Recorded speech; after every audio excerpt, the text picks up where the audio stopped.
तो बच्चों कैसे हैं आप सभी लोग। तो यहाँ पर 10 दिन पहले मैंने वीडियोस अपलोड किया हुआ था। मैंने स्टार्ट किया था सेट्स के बारे में। तो ध्यान दीजिए, सबसे पहले आप यहाँ पर पूरा इंट्रोडक्शन आपको मिल जाएगा। तो पहले मेरा पढ़ाने का तरीका कैसे है, कैसे मैं पढ़ाऊँगा, पूरा इस वीडियो में आपको बताऊँगा। तो चलिए शुरू करते हैं। सबसे पहले बच्चों ध्यान दीजिए, मैं क्लास 3 से लेकर के क्लास 12 तक के बच्चों को पढ़ाता हूँ। तो क्लास 3 से लेकर के क्लास जो 10 तक का है वो विशाल भारती सर नाम का चैनल है, उस पे आप देख सकते हो। ठीक है, जो भी छोटे बच्चे हैं जिनका 10th बोर्ड एग्ज़ाम होने वाला है वो उस पे जाकर आप देख सकते हो। और जो शुरू से ही जो है कॉम्पिटिटिव एग्ज़ाम की तैयारी करना चाहते हैं, फाउंडेशन कोर्स भी उस पे चैनल पर आपको मिल जाएगा। और यहाँ पर बच्चों जो है इस चैनल में आपको देखने को मिलेगा क्लास 11-12 का यदि आप बोर्ड एग्ज़ाम होने वाला है, चाहे वो किसी भी बोर्ड का हो, सीबीएसई हो, आईसीएसई हो, यूपी हो या कोई भी स्टेट का एग्ज़ाम हो, भाई सिलेबस पैटर्न क्वेश्चन सब वही होता है। ठीक है, बस तरीका अलग अलग होता है, वो लोग क्वेश्चन अलग अलग दे देते हैं, बाकी कॉन्सेप्ट तो वही है। तो कॉन्सेप्ट को आपको समझना है। तो मैं यहाँ पर IIT, NEET, physics, chemistry, maths इन सारे सब्जेक्ट की मैं तैयारी कराता हूँ। और अभी मैथ्स का मैं स्टार्ट कर रहा हूँ शुरू से। क्लास 11 का फर्स्ट चैप्टर सेट्स, यहीं से हम लोग स्टार्ट करेंगे और यहीं से हमारी जर्नी स्टार्ट होगी। तो इसमें क्या है, पूरा सेट्स हम लोग पढ़ने के बाद जो प्रीवियस ईयर के क्वेश्चन है उसको सॉल्व करेंगे, जो बोर्ड एग्जाम में आए हुए क्वेश्चन है वो सॉल्व करेंगे। फिर उसके बाद आईआईटी जेई में जो है अगर प्रीवियस ईयर क्वेश्चन का हम लोग पेपर सॉल्व करेंगे, सेट से रिलेटेड जितने भी क्वेश्चन आए रहेंगे सब कुछ सॉल्व करेंगे। ठीक है, और फिर जब मैं इसके बाद दूसरा सब्जेक्ट मान लीजिए फिजिक्स या केमिस्ट्री जब मैं पढ़ाऊंगा तो सेम रूल वहां पर भी वही अप्लाई हो जाएगा। तो वहाँ पर आईआईटी वालों के लिए भी और नीट वालों के लिए भी, दोनों के लिए यहाँ पर फायदा हो जाएगा। और वो बोर्ड एग्जाम या ये बोर्ड एग्जाम का भी उनकी तैयारी हो जाएगी, चाहे वो आईएससी का हो या सीबीएसई का हो या यूपी बोर्ड का हो या कोई भी स्टेट बोर्ड का हो। तो होता है ना कि एक तीर से दो निशाना, हम लोग क्या है कि यहाँ पर एक तीर से 1 2 3 4 5 निशाना मारेंगे, तो एक तीर से 5 निशाना हो जाएगा आराम से। बस आपको पूरा वीडियोस देखना है, डेली होमवर्क करना है। ठीक है, और अपने दोस्तों को जो पढ़ लिख नहीं रहे हैं, भाई गर्मी का छुट्टी अब खत्म, 1 जुलाई से आपका स्कूल खुलने वाला है, लेकिन बहुत टाइम बचा हुआ नहीं है। 2026 का आईआईटी की तैयारी करना चाहते हो तो ये वीडियो आप लोगों के लिए बहुत ज़्यादा इंपॉर्टेंट है, क्योंकि जब तक हम लोग को बेसिक कॉन्सेप्ट नहीं मालूम रहेगा हम लोग हायर लेवल का लगा ही नहीं पाएंगे। तो इसलिए यह चरण आप लोगों के लिए एकदम बिल्कुल रामबाण होने वाला है, ब्रह्मास्त्र है। इसको आप जितना हो सके सेव कर लीजिए, अपने फ्रेंड्स को बता दीजिए कि भाई अब उठो जागो, स्टार्ट हो चुका है। ठीक है, तो चलिए बस अब स्टार्ट करते हैं। और मैं कौन हूँ आप जानते हैं, मेरा नाम विशाल भारती है और मैं अपना एमएससी मैथमेटिक्स से कंप्लीट किया हुआ हूँ यूपी कॉलेज से। ठीक है, बहुत सारे मैंने एंट्रेंस एग्ज़ाम भी मैंने क्वालिफाई किए हैं। मैं क्लास 10th में था, तो जैसे जब मैं 11-12 में पढ़ता था तो उस टाइम कोई बताने वाला था नहीं कि भाई आईआईटी जेईई ये सब का भी एग्ज़ाम होता है। लेकिन जब हम लोग, जैसे मैं पढ़ा हूँ खुद यूपी बोर्ड से, ठीक है, और बचपन में जो हम लोग की पढ़ाई हुई पूरी इंग्लिश मीडियम से हुई थी। तो फिर बाद में हम लोग को पता चला, फिर जैसे मैंने पॉलिटेक्निक एग्ज़ाम क्वालिफाई किया। और जैसे होता है ना कि जैसे मैं एग्ज़ाम नहीं क्वालिफाई कर पाया तो मैं बच्चों के थ्रू एग्ज़ाम क्वालिफाई, मैंने बहुत सारे ऐसे बच्चों का मैं ट्यूशन पढ़ाता हूँ, तो ओलंपियाड की भी मैं तैयारी करवाता हूँ। तो बहुत सारे ऐसे बच्चों का ओलंपियाड जो है वही उन्होंने एग्ज़ाम क्वालिफाई किया है। और मेरे, जैसे मैं वाराणसी का रहने वाला हूँ, तो मेरे घर से 10 किलोमीटर दूर, 15 किलोमीटर की दूरी पर ही काशी जो है बनारस हिंदू यूनिवर्सिटी ही है, वहाँ पर भी जो है काशी हिंदू बॉयज़ सीएचएस का एग्ज़ाम मैंने क्वालिफाई कराया है बहुत सारे बच्चों का। और क्लास 11-12 में जो पढ़ने वाले बच्चे उनको मैंने पढ़ाया, उन्होंने एग्ज़ाम क्वालिफाई किया हुआ है। तो बहुत सारे मैंने एग्ज़ाम क्वालिफाई कराए हैं बच्चों के। तो इसलिए आप ये चैनल है, ध्यान रखिएगा, एग्ज़ाम वॉरियर्स 63 इस चैनल का नाम है। इस चैनल का नाम क्यों है एग्ज़ाम वॉरियर्स, क्योंकि जो बच्चे तैयारी कर रहे हैं वो हमारे क्या है, वो योद्धा हैं। क्योंकि क्या कोई बचपन से ही तीर धनुष बंदूक चलाना स्टार्ट कर देता है, नहीं ना, तो क्या है पहले सीखना पड़ता है। तो वो एक योद्धा है, हम लोग का जब हम लोग एग्ज़ाम देते हैं तो एक समझ लीजिए कि वो युद्ध का मैदान चल रहा है। हम लोग उसमें क्या है, हर एक क्वेश्चन से फाइट करना पड़ता है और जीतना पड़ता है। तो यही है हमारा मोटो है, मेरा वही मोटो है। तो एग्ज़ाम वॉरियर्स हैं हम लोग। एग्ज़ाम को एकदम तहस-नहस करके रख देंगे, पूरा चीर-फाड़ के एकदम घोर के पी जाएँगे। तो ये है मेरा मोटो। तो कोई भी एग्ज़ाम हो बहुत आसान होता है, सब आप क्लियर कर लोगे। बस आप इस चैनल में बने रहिएगा। तो बस अब वीडियो को यहीं तक रखते हैं और अपने टॉपिक को स्टार्ट करते हैं। तो चलिए शुरू करते हैं। तो ये बताइए, पिछले वीडियो में हम लोगों ने कहाँ तक स्टार्ट किया था? मैंने स्टार्ट किया था शुरू से। मैंने बिना फेस का वीडियो मैंने बनाया था उसमें। तो सेट्स क्या होता है, सेट्स के एग्जाम्पल मैंने कुछ बताए थे, ठीक है। तो इसके बारे में हम जानते हैं कि well defined collection of object. जो वेल डिफाइंड अगर हम ऑब्जेक्ट का कलेक्शन अगर करते हैं तो वही हमारा सेट्स होता है, मैंने बताया था। और ध्यान दीजिए, बहुत सारे ऐसे बच्चे हैं जो हिंदी मीडियम वाले हैं। तो बच्चों ध्यान दो, आप हिंदी मीडियम के हो तो आप बुक से हिंदी में आप पढ़ सकते हो, लेकिन इंग्लिश मीडियम बच्चों आपको आना ही चाहिए। यदि आप हिंदी मीडियम से हो तो आपको इंग्लिश आना चाहिए, क्योंकि आगे की जितनी भी पढ़ाई है वो इंग्लिश में ही अवेलेबल है। सरकारें तो कहती हैं कि सब कुछ जो है एमबीबीएस की पढ़ाई, इंजीनियरिंग की पढ़ाई हिंदी में हो जाएगी, लेकिन वो समझ लीजिए हम ही लोग को नुकसान होगा हिंदी में हो जाएगा तो। इंग्लिश बहुत आसान भाषा है, वेरी सिंपल लैंग्वेज होती है। तो बस आपको क्या थोड़ा फोकस होकर के साथ में पढ़ाई करनी है। जैसे आप अपना बुक का हिंदी पढ़ लीजिए, फिर बाद में यहाँ पर जो मैं डिफिनेशन लिखवा रहा हूँ एक अलग कॉपी बना लीजिए, उसको इंग्लिश में लिखने का सीखने का प्रयास कीजिए, ठीक है। तो बस यही था। तो हम लोगों ने सेट्स पढ़ा था, सेट्स क्या होता है उसके बारे में पढ़ा था, और एग्जाम्पल के बारे में भी पढ़ा था। तो आज हम लोग पढ़ने वाले हैं कि सेट्स को डिफाइन हम लोग करते हैं दो मेथड से, कैसे हम लोग सॉल्व करते हैं सेट्स को।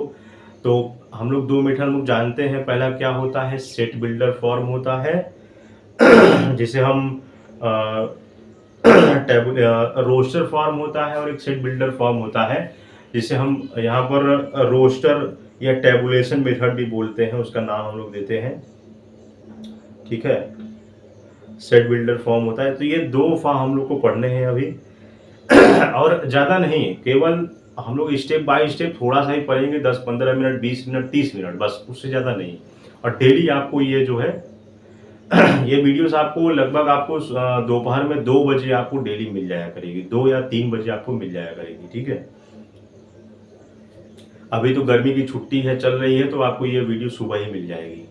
और आपको कॉलेज या कोई भी चीज़ है, टी जेई मेंस, बोर्ड एग्जाम, सबकी नोटिफिकेशन भी आपको इसी में मिलेगी, ठीक है। तो चलिए हम स्टार्ट करते हैं। रोस्टर फॉर्म सबसे पहले क्या होता है, रोस्टर।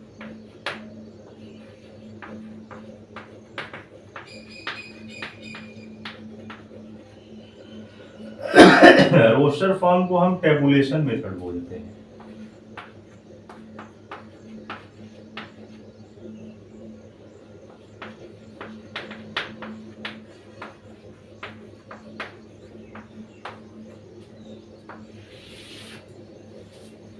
रोस्टर फॉर्म और टेबुलेशन मेथड, तो क्या होता है इसका डिफिनेशन लिख लीजिए।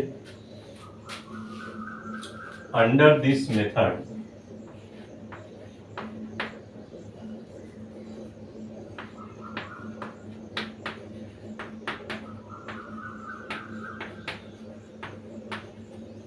this method will list all the members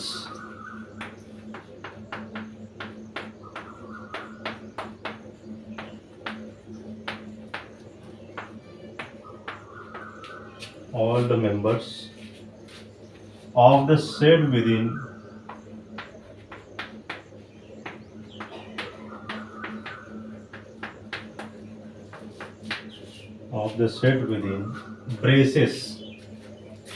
braces या करली हम बोलते हैं, विदिन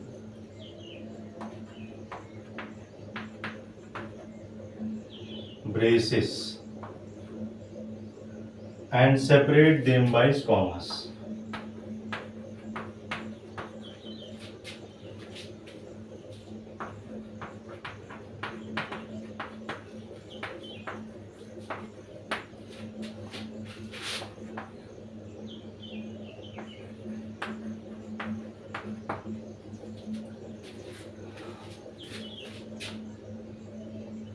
तो यहाँ पर समझ लीजिए रोस्टर फॉर्म और टेबुलेशन मेथड क्या होता है।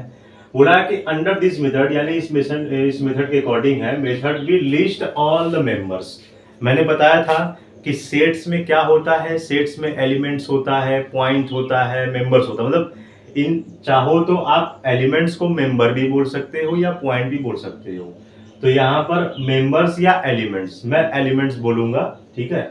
All the members of all the elements of the set with in braces, यानी ये बोल रहा है कि अगर इस ब्रैकेट के साथ में, ब्रैकेट के अंदर कॉमा लगा हुआ होना चाहिए और वो एलिमेंट होना चाहिए। तो एक ब्रैकेट के अंदर यदि कॉमा लगा हुआ, उसमें सारे बहुत सारे मेंबर हैं या एलिमेंट हैं, तो उसे हम क्या बोलते हैं, टेबुलेशन मेथड या रोस्टर फॉर्म। बस यही होता है, ठीक है। एग्जांपल देख लीजिए कैसे हम इसको करते हैं।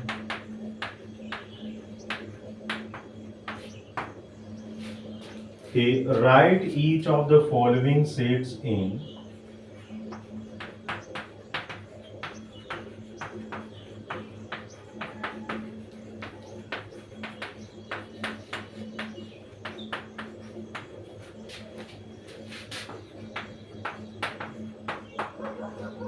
sets in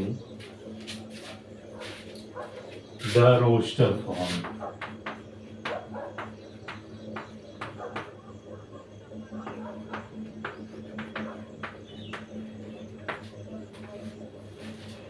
पहला अगर बात करें, अगर मैं A बराबर दिखा दूं सेट ऑफ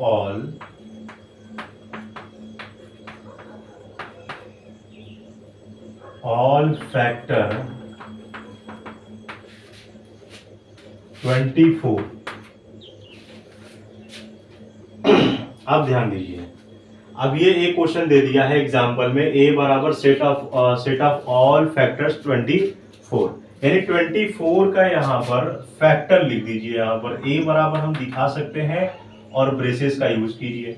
ध्यान दीजिए, इस ब्रैकेट को हम लोग क्या बोलते हैं, ब्रेसेस ब्रैकेट या करली ब्रैकेट। तो ये ध्यान दीजिएगा, इसे हम करली या ब्रेसेस भी हम नाम दे सकते हैं। तो ब्रेसेस के अंदर जो है 24 का फैक्टर क्या होगा, 24 किस किस टेबल में आता है, 24 1 के टेबल में आता है, 2 के आता है, 3 के आता है, और 4 में आता है, 6 में आता है, 8 में आता है, ठीक है। ये सारे जितने भी हैं, 8 है, फिर 12 में आएगा, फिर 24 में आएगा। बस ब्रैकेट क्लोज कर दीजिए। यही क्या है आपका, यही आपका आंसर है, यही आपका आंसर है। तो इस तरह से आपको करना है। एग्जाम में ये क्वेश्चन दे देगा कि A बराबर set of all factors and write in roster form. तो रोस्टर फॉर्म में दे दिया कि 24 का फैक्टर लिखिए, तो बस A बराबर इतना इतना जो है आप फैक्टर निकाल दीजिए, हो जाएगा। बहुत आसान है। फिर उसके बाद क्वेश्चन दे दिया, आप थोड़ा सा इस तरह से भी दे सकता है, ऐसा जरूरी है कि एकदम आसान आसान दे आपको। दे दे कि B बराबर set of all prime numbers, set of all prime numbers,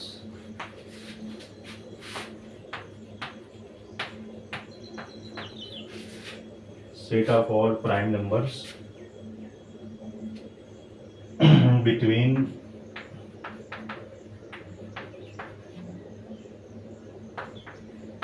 50 and 70। D बराबर set of all prime numbers. तो प्राइम नंबर क्या होता है, यहाँ पर ध्यान दीजिए, प्राइम नंबर वे नंबर होते हैं जो इंडिविजुअली जो है वो खुद से यहाँ पर डिवाइड होते हैं, किसी और नंबर से डिवाइड नहीं होता है। तो कौन कौन सा होगा यहाँ पर, तो यहाँ पर लिख लीजिए इसका आंसर, ब्रेसेस। ये ब्रेसेस ब्रैकेट ध्यान में रखना है। तो क्या क्या कौन सारे नंबर होंगे, 53 होगा, कामा 59 होगा, कामा 61 होगा, कामा 67 होगा। ब्रैकेट क्लोज कर दीजिए। यानी set of all prime numbers between 50 and 70 are B is equal to braces in 53, 59, 61, 67। तो इस प्रकार आपके क्वेश्चन को यहाँ पर सॉल्व करना है। और भी बहुत सारे हैं, यहाँ पर लिख लीजिए दूसरा, तीसरा।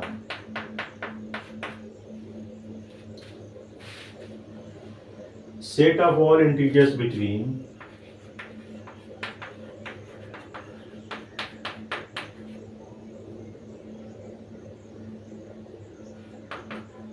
Set of all integers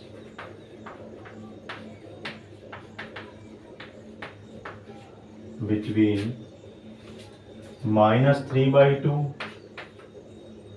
and 11/2।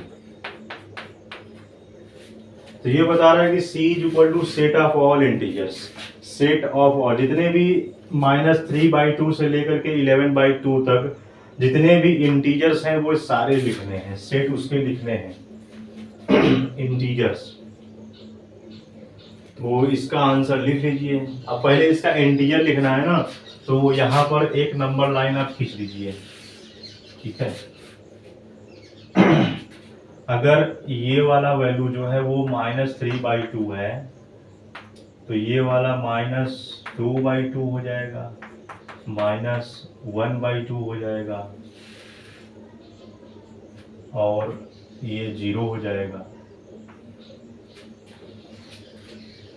फिर 1/2, 2/2, 3/2, 4/2, 5/2, 6/2, 7/2, 8/2, 9/2, 10/2 और ये 11/2। अब इसको कट कर दीजिए।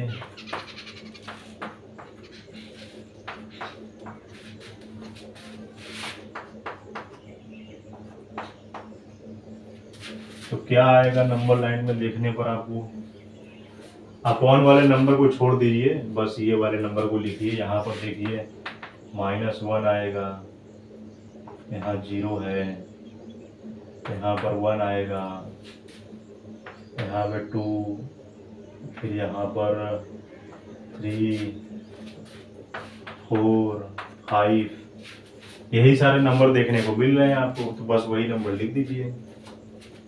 तो C बराबर हो जाएगा set of all integers between -1, (0, 0, 1, 2, 3, 4, 5। बस यही आपका जो है आंसर है, ठीक है। और वीडियो को पॉज करके इसको नोट कर लीजिएगा, मैं इसको मिटाने जा रहा हूँ, ठीक है। वीडियो को पॉज कर करके लिखिएगा, अभी हम लोग बहुत पीछे चल रहे हैं, ठीक है। कहीं पर कोई डाउट है तो जरूर पूछ लीजिए।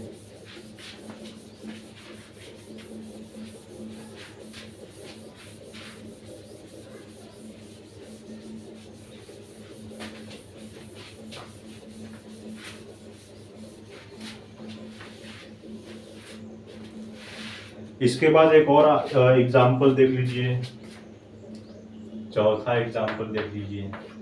सारे एग्जाम्पल आने चाहिए। जैसे D बराबर दे दिया कि set of all consonants in the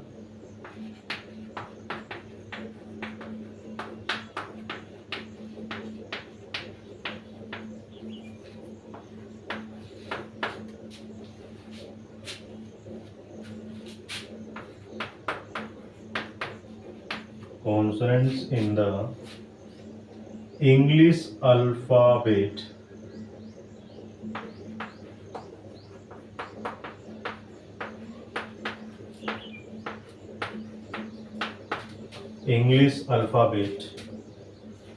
which precede K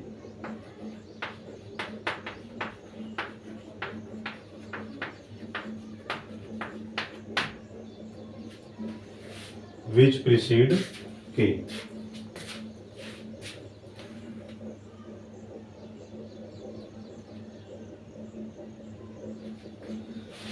तो हमको निकालना है कि जितने भी कॉन्सोनेंट होते हैं इंग्लिश अल्फाबेट के, वो के तक हमको लिखना है, के से ज़्यादा नहीं जाना है। तो इसका आंसर लिख लीजिए, D इज इक्वल टू क्या होता है, कॉन्सोनेंट कितने होते हैं, B, C, D, F, G, H, J, यहीं तक होगा बस। B, C, D, F, G, H, J, बस इतना ही होगा। इतना आप जो है लिख सकते हो। ये स्मॉल रहेगा। पांचवा देख लीजिए कि set of all letters in the word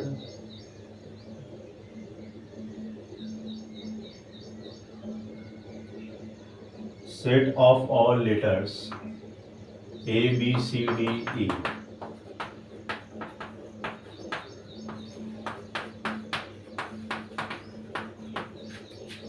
set of all letters in the word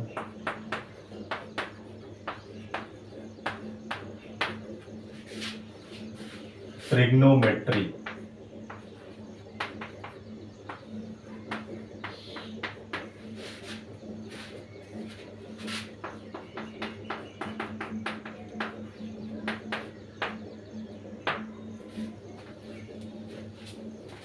ये अक्सर एग्जाम में आता है कि set of all letters in the word, कि ये ट्रिग्नोमेट्री का जो वर्ड दिया गया है इसका सेट निकालना है। और एक चीज मैं बताना भूल गया आपको कि जो रोस्टर फॉर्म होता है उसमें कोई भी अल्फाबेट हो या कोई नंबर हो, वो जब ब्रेसेस के अंदर लिखेंगे तो वो कोई रिपीट नहीं होना चाहिए, ठीक है। और अगर वो चाहे इमैटेरियल ऑर्डर में भी लिखा गया हो तो उसको सही ऑर्डर में आप लिख सकते हो, और चाहो तो आप उसको अलग अलग ऑर्डर में भी लिख सकते हो। जैसे मैं -1012 लिखा हूँ तो इसको मैं -4023 इस तरह, मतलब इस तरह, जैसे यहाँ मैंने लिख दिया 2105, इस तरह से भी मैं लिख सकता हूँ। तो रोस्टर फॉर्म ये भी कहता है।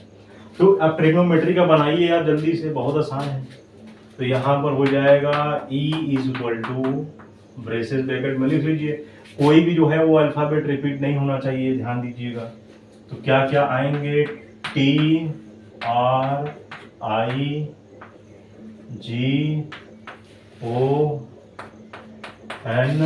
O देखिए 2 बार है तो एक ही बार लिखेंगे। फिर MET आया हुआ है, R भी आया हुआ है, और Y लिख दीजिए।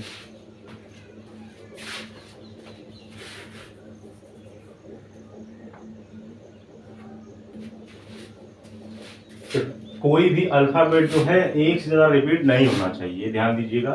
तो ये आपका आंसर हो गया। एक और लिख लीजिए, set of all months having 30 days, F = set of all months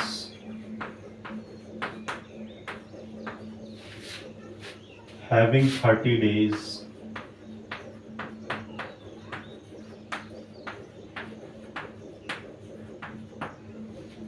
नीचे वाला मिटा दे रहा हूं मैं।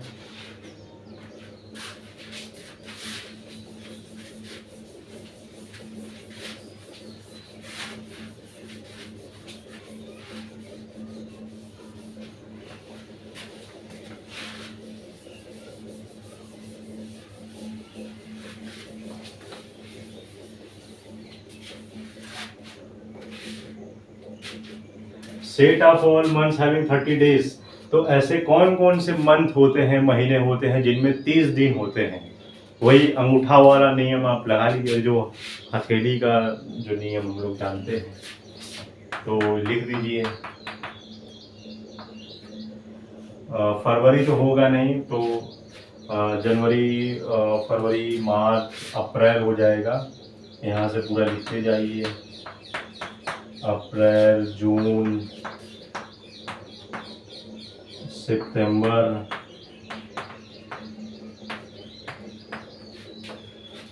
नवंबर।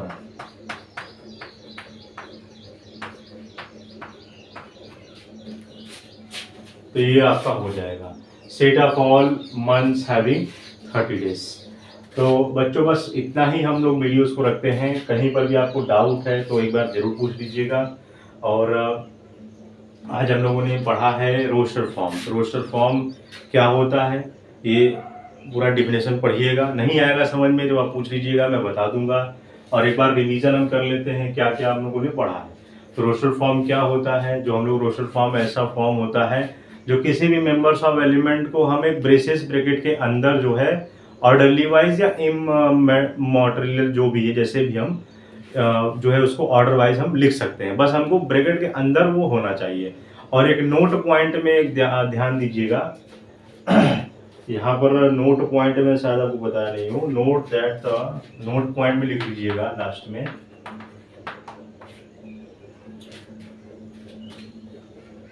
the order in which the element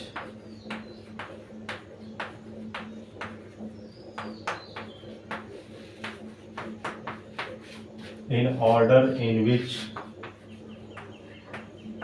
the element are listed is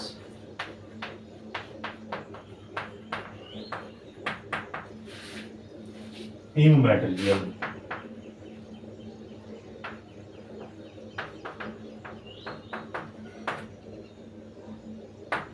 ये ध्यान दीजिए, वही जो मैं आपको बताया हूं कि the order in which the element, जो भी एलिमेंट का जो भी एलिमेंट है मेंबर्स हैं उसको आप लिस्ट कर सकते हो, चाहे ऑर्डरली वाइज या उसको इममैटेरियल, अलग अलग तरीके से भी उसको हम लिख सकते हैं।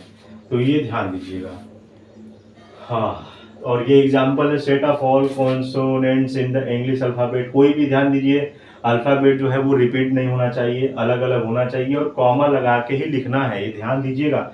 अक्सर बहुत सारे बच्चे जो हैं वो गलत करके आ जाते हैं, जैसे यहाँ BC लिखा हुआ है C 2 बार लिख देंगे, भाई क्यों ऐसा गलती मत करिएगा, जल्दीबाजी के चक्कर नहीं, आराम से।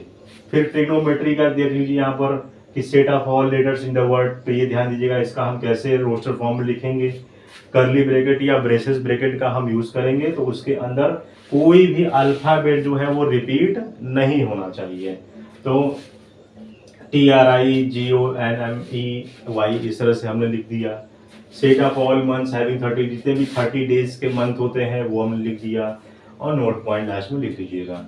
तो बस बच्चों यहीं तक रखते हैं, और आप जितने भी हैं बच्चे सबको शेयर कर दीजिए और सभी लोग सब्सक्राइब करके ऑल पर नोटिफिकेशन सेट कर लीजिए, क्योंकि जब भी मैं अपलोड करूंगा तो ये नोटिफिकेशन सबसे पहले आप तक पहुंचेगा। ठीक है, तो मिलते हैं नेक्स्ट वीडियो में। जय हिंद, जय भारत।